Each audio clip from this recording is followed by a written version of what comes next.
Assalamu alaikum wa rahmatullahi wa barakatuh. Hna, on va vous proposer un cours d'algorithmique et de programmation. L'algorithmique très importante. Si on maîtrise l'algorithmique, on peut développer n'importe quel programme. Il suffit de connaître les bases de n'importe quel langage de programmation pour pouvoir ensuite transcrire l'algorithme en langage de programmation voulu. On commence par l'histoire.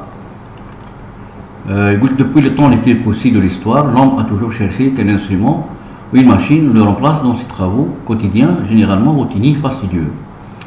Afin de compter si bien, le premier homme a utilisé des fragments de pierre pour faire ses calculs. C'est-à-dire le calcul, le calcul veut dire un caillou ou une petite pierre. Si à partir du XVIIe siècle, commençant une nouvelle ère où l'homme s'est doté d'une machine inventée par le mathématicien et philosophe français Blaise Pascal. Malheureusement, la machine de Pascal, elle ne faisait que deux opérations arithmétiques, l'addition et la soustraction. Elle fonctionnait sur des bases purement mécaniques, grâce à des petits trous dentés à pli pignon. Mais après, le philosophe allemand Wilhelm Gottfried Leibniz, il la compléta dans le même siècle en y introduisant les deux autres opérations, à savoir la multiplication et la division. Vient aussi au XIXe siècle l'anglais Charles Babbage qui a inventé une machine à calculer basée sur des cartes perforées et qui peut être considérée comme l'ancêtre des ordinateurs modernes. Heureusement, le début du XXe siècle a vu naître de florissantes avancées technologiques en général et en électronique. Des physiciens ont commencé à comprendre la matière et y fouiller pour déterminer les propriétés physico-chimiques. De nouvelles perspectives se sont développées. Les ingénieurs ont toutefois misé sur de nouveaux systèmes de base composants électroniques qui vont participer vivement dans l'édifice scientifique et technologique moderne.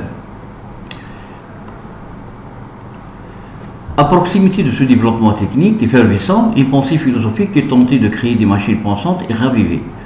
C'est en essayant d'imiter le fonctionnement du cerveau humain, considéré comme le moteur de la pensée, où quelques éminents savants ont tracé des voies royales vers la construction de machines capables, au premier temps, de travailler comme s'il s'agissait d'un être humain.